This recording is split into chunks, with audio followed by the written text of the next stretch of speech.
In fact, we got some money, I remember that time, right? Yeah, but tukakasirika, tukasema tujengi hiyo nyumba this month, imetutocha. And then we went to Rusinga. Actually waited. Kutoke hapo tulingojea tena mpaka 6th May. Sasa from March ikaenda, April ikaenda. Alafu sasa May, by the April first week. We didn't do anything. April we didn't do anything. We were broke. Hi, what's up everyone? Welcome to Life with Wanjalaz. This is Wanjalaz right here, and this is my lovely wife, Renice. Hi guys, welcome to Life with the Wanjalaz. And today, just want to take you through the walling process of our house. Karibuni sana. That is actually true. We have missed you. So we have come together again to tell you this story. And for those who have not yet subscribed to the channel, please subscribe so that you can view other stories apart from this one, plus upcoming episodes. Now, as you would tell, of course, we are under construction right now. We are building our first home. It is based in the village, but most importantly is to walk you that journey so that you can be inspired as well. So as case would have it, we are building this house with limited resources. Like guys, we didn't have savings at in bulk somewhere for the construction of the house. We didn't have a loan to build the house with, and most importantly, we do not have a fixed income, you know, like a salary that comes end of month, then unatoka kitu unajenga. So those have been the conditions under which we have been constructing this house, and so we are just sharing with you to answer the question, is it possible to build a house with limited resources? Because I'm sure there are so many people out there who have the dream of becoming first-time homeowners, but then you just wonder, okay, how can I even start? Is it even possible? Is it even doable? It is the same question we were asking ourselves when we were starting. Yeah. And it started as a joke. We just said, by the way, na watu jenga nyumba aje. Yeah. And then in the process of answering that question, we just said, okay, let's dive right in and start. So I hope it provides you with some of the answers, plus the motivation and inspiration to actually start. All right? Yeah, so karibuni sana. Now, so the walling process was, baby, to me, crazy. If there's one point in the entire construction process that I felt like nini nilijiingiza ndani, it was during that time. Yeah. Because the first day we started walling, it was after like, because we did the slab on 2nd of February. So date 2 then Feb, right? We started walling 3 weeks later. Yes, 3 weeks later. But it was torturous because now we depleted every material, of course, during that time. So we have depleted everything. There's no money. And you know, in the village, it's not like town. And we'll bring in the next episode what are some of the myths we've had in the village while we are constructing. So the village is not like the town. So in the village, ukikwama at a stage, people begin talking. Yeah. And sometimes it can be a bit brutal and unfair, all right? Yeah. So now, in that kind of a scenario, the house is stalling. Then that's why in our first video, we said that one of the lessons we have learned is that it's okay to stall, all right? So we stalled. 3 weeks later, we don't have money, we don't have cement, we don't have inputs. And you see, for you to start walling, of course, blocks were there by the grace of God. There. Then matfaris were also there. But then we don't have sand, we don't have cement, we don't have money for labor. Na pia chakula, they eat And not just small food, serious food, because you know it's hard, and that is laborious work. Yeah. So guys, it was chaotic. Then by the grace of God, now on 23rd of February, now the Lord opened a way. Yeah. And not even just that particular day, because that was the time now that we returned to the site. But in between, now between date 2 Feb and date 23 Feb, when now we resumed the walling process for this house, we began with the process of gathering the materials together. Yeah. So tulianza kuleta simiti kidogo. So I think we brought 15 bags, alafu tukaongezea 10 bags, zikakuwa around 25 bags. Yeah. The initial step. Then we added later another 10, tukakuwa na around 35 bags on site, right? I remember sand hatuko tumefika bei ya nini ya tipa tulienda kwa soko tukachukua tu hizi za kupimiwa kidogo, right? So yeah, we had to actually sacrifice and go that route because no money and we have to continue constructing the house. So this is what happened. We had to actually, because tipa moja ya sand as of the time ni 35,000. Yeah. Amuna 35,000 at bulk kulipa mtu awalete. However, that is value for money. It is. Yes. Long term. Plus quality sand. Yeah. Hey, sasa we had to just go to the soko, then kuna zile zimemwagwa hapo kwa soko kwa watu wanauza material, wanakupimia wheelbarrows. Yeah. So tukanunua sijui wheelbarrow 26 ama sijui zilikuwa wheelbarrow 30, wakasema hizo ndizo 8 tons. So we bought like that like 3 times. And your sand, it was funny because now your sand, the first sand, it only lasted us a few courses. Yeah, it like they were using the amount of sand per day. Per day. So like na ilikuwa about 13,000 14,000. Yes, so unanua 13,000 ulete inaisha. Then the next day, but then luckily we did it actually for 2 days. That initial time now in February, we did it on 23rd and 24th, right? And as you'll see in that image, that is where we had reached. And even in this small video that we'll play for you, you will see that as of 23rd, we started actually the walling process. That is when they now laid the first blocks. Ile like layer ya chini kabisa, the first line. Then on 24th, we continued, ikafika mahali pa kwanza kukata madirisha sasa, right? But then those 2 days, hey, cause sand 14, and then square pili wakakuwa expensive 16 na plus we transport to site. Yeah, alafu okay, you have hizo vitu zingine, then unashtukia tu fulia na kuita kuja tutahitaji wall pass. Kwa kwanza wall pass ati nobody told me about the wall pass, by the way. Inaitwa wall pass ama hoop iron. Ati hebu kuja ati tutahitaji hoop iron roll mzima. Na hiyo hoop iron roll mzima ilikuwa sijui 4,500. Yeah. So guys, mpaka unamwangalia hivi unashindwa, does this guy know that I only have money for their labor today?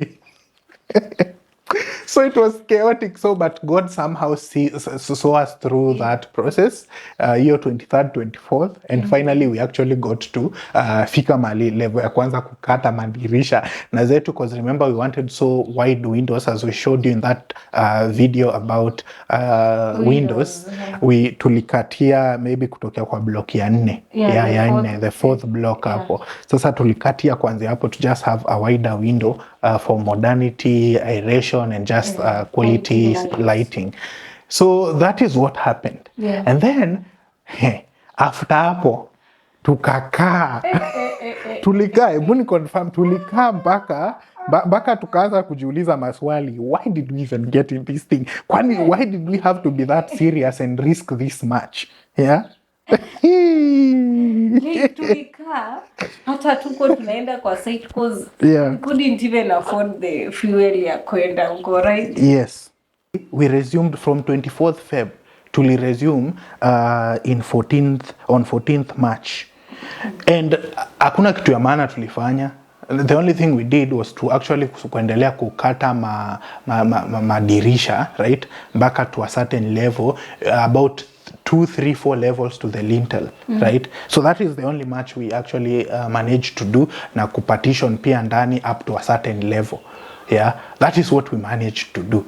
But then at that level we waited, kutokea hapo tulingojea tena mpaka 6th May.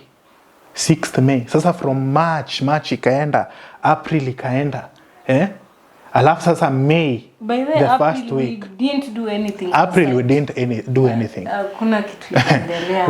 We were broke. Tulikuwa tu kwa nyumba, in fact. Madhe alikuwa anashindwa.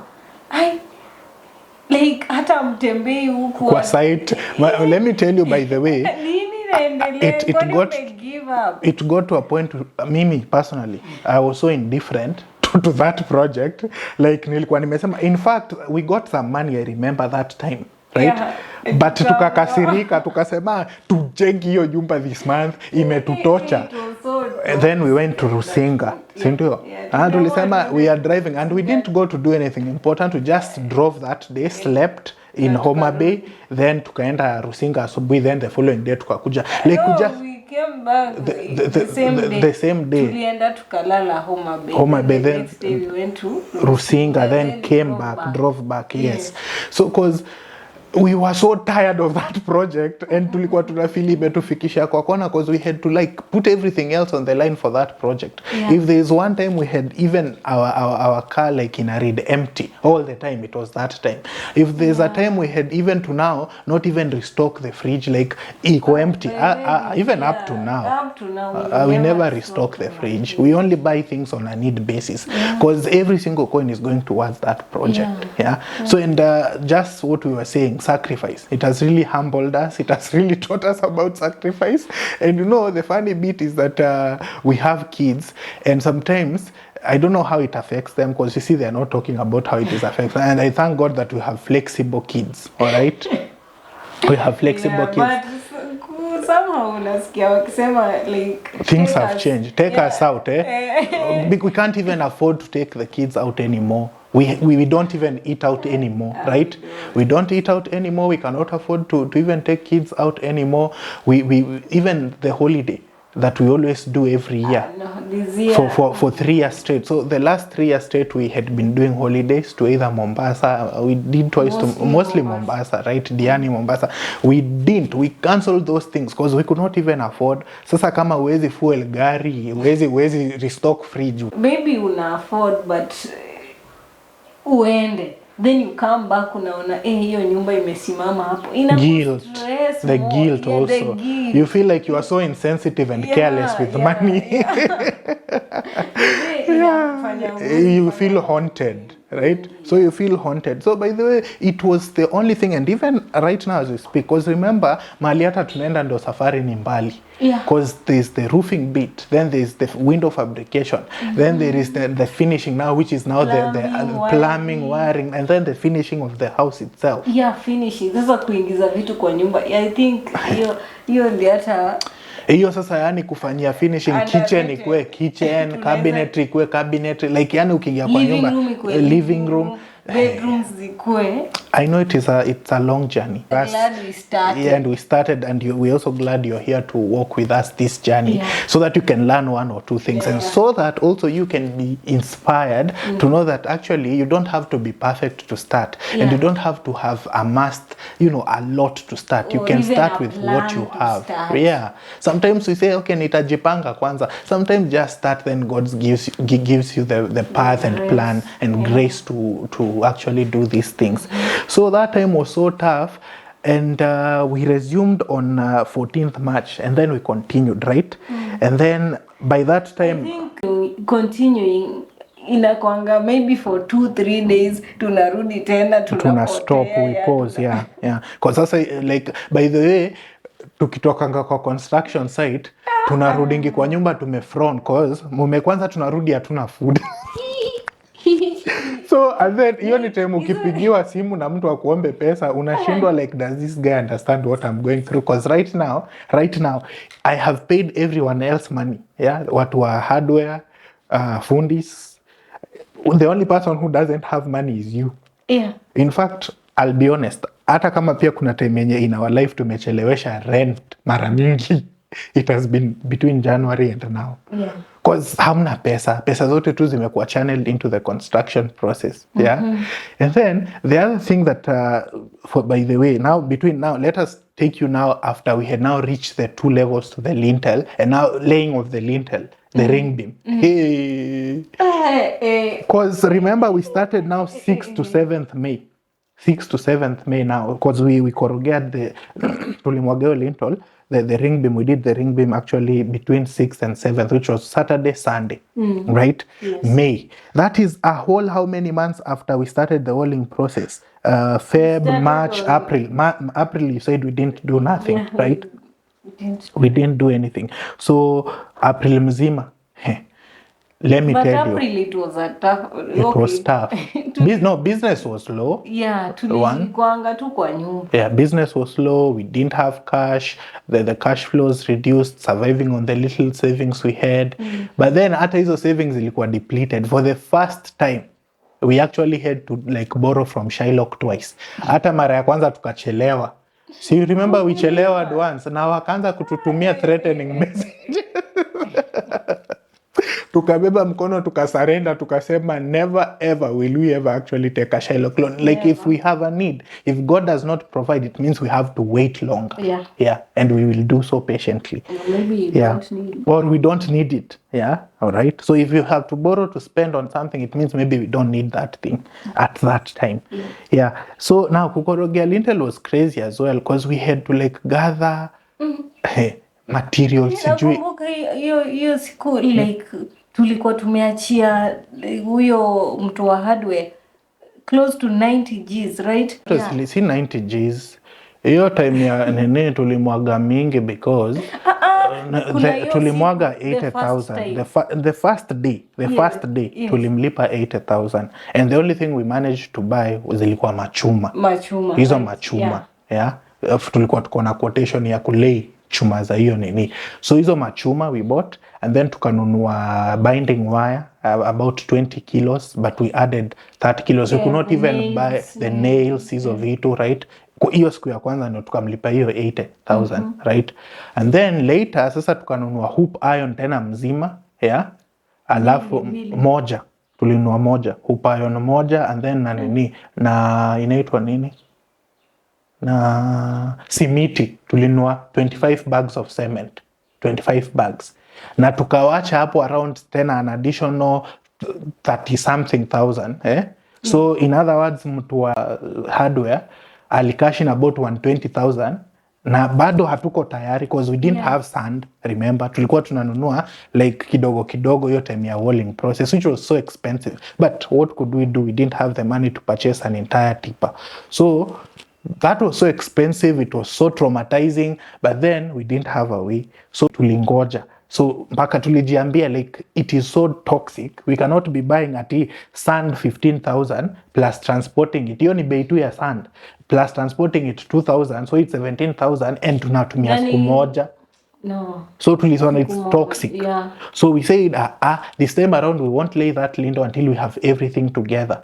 So we waited and waited and waited. Then one day God opened the door for sand.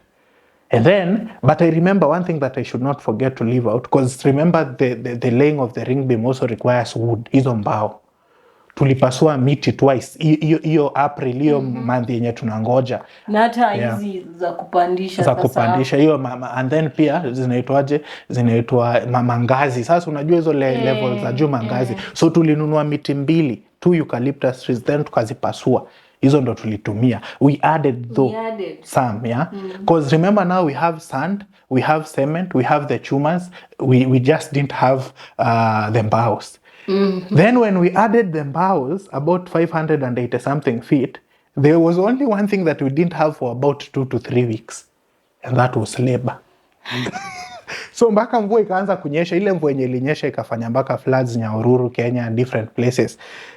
Tuko na chuma zimelala hapo nje, tumefunikia na hiyo inaitwa aje, waterproof, but sasa hata zikaanza kuchange color, zinakaa kama ni kurust. Sasa tunashindwa hii ni nini tulijiingiza ndani. Stress cause ni pesa mingi imelala hapo, hakuna kitu unaweza fanya. Because by the even to make context even better, hii sand tulinua the day before we actually were supposed to start, but then pia laborers wakakuwa wapatikani. Like you see, hiyo ndio challenge nyingine ya kujenga polepole. Hao jamaa wanachoka. Plus wanaenda because pia wao wako kwa kazi, they are looking for money, so wao pia wanabeba virago wanaenda kwa site nyingine. So nyingine you have everything but they are not there, laborers are not there. So hiyo siku laborers hawako, so we have cement. Sasa ni masimu, unapigia hii group hapatikani, unapigia huyu contractor na group yake hapatikani, unapigia huyu mwingine hapatikani. So we waited that weekend. Then now we went into the next week. Alafu sasa hiyo Thursday, Friday, wiki ingine ndio tulikorogea. Sasa hii ya 6th, 7th ndio tulikorogea. Tukakorogea mpaka around late usiku. So we even paid them a bit of overtime because I had hoped that tumalize hiyo kazi spill into the next day. That means food and labor, which was a problem. because we didn't have the money. So guys, and that is how that thing rolled out, but God was so faithful. We did not lose our mind in the process. So ebu angalia hizi videos uone vile kulienda so far. I apologize, time ya Lindo, you know, to lay the ring beam na kutafuta hata we even did not think, we didn't even have time to take the video footage tukienda kushop for the machuma manini, hata siku yenye fundi walikuja on site kujenga, we didn't have that time. We were so stressed. We had almost become a laughing stock in the village, so we were so stressed. And by the way, Mungu ametupigania so far. So guys, today is on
wow. So today is 14th March of 2024, and we are still at the walling level, but the Lord has been more than gracious.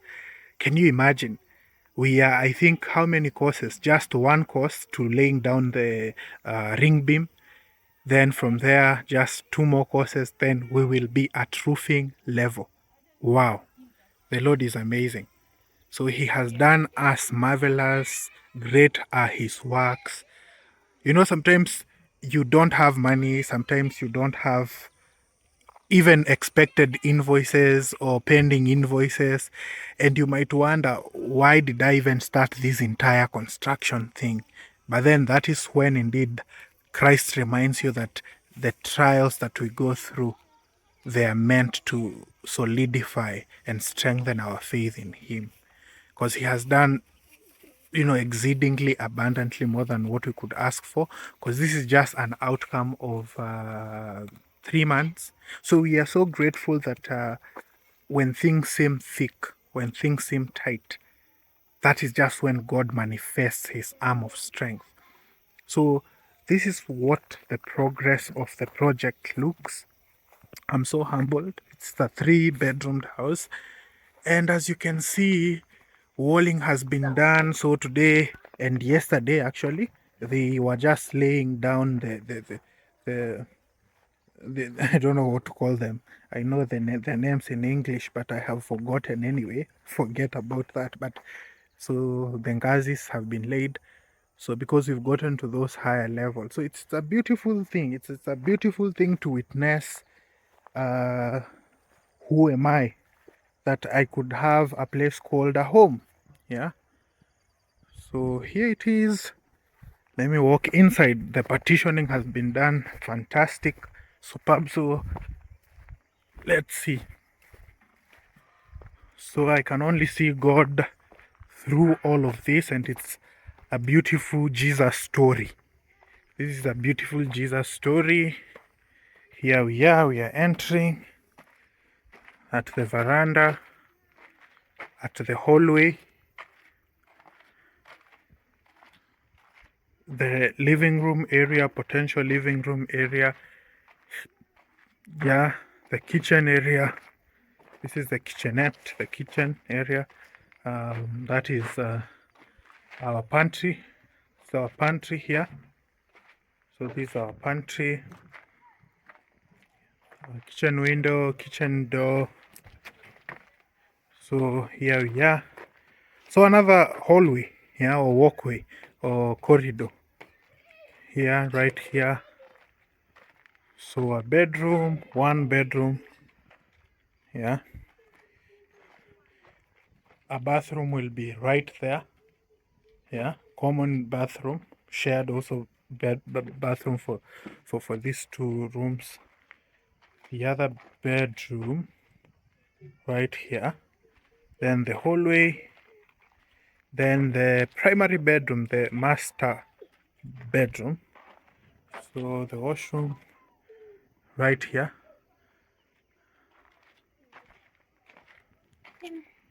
So wow, this is a beautiful love story of Jesus loving us, showing us his mercy, kindness, and we are beyond grateful. We are beyond grateful. Words cannot exemplify best what he means to us, what he has done so far, and it's a beautiful story, and we thank God for every milestone. This one is God, and I'm trusting God over the ring beam, the laying of it. So we really thank God for the same. Yeah, superb.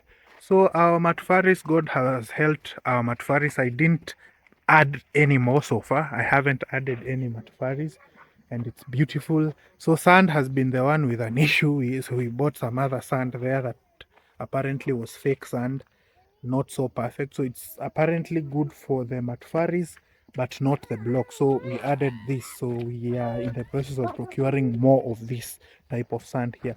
But pretty much this is what God has done so far. He has done marvelous, and we are awed by what he has done.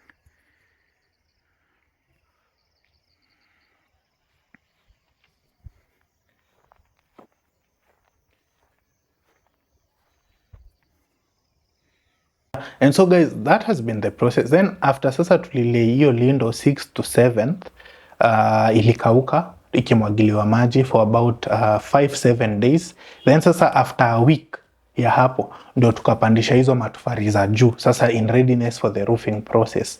So and that is where we are right now, by the way. So the challenge is we of course have identified the supplier of the materials for roofing. We have identified the expert who will do the roofing, the engineer. Tulimpata mbali sana. Tulimpata hiyo route ya kwenu. That day when we went to Rusinga. Kumbe later we said actually hatukuwa tumeenda Rusinga. God wanted us to meet that expert because tuliona sample ya kazi yenye alikuwa anafanya hiyo moment na ilikuwa imetokea kazi shwari kabisa, because by the way you can build a very great house then roofing ikumes. Yeah, sindio? Yeah, roofing ikumes. So tukamo identify from that time, tuka exchange contacts, we spoke. So we actually tafutang money to facilitate him to come over so that achukue the final quote.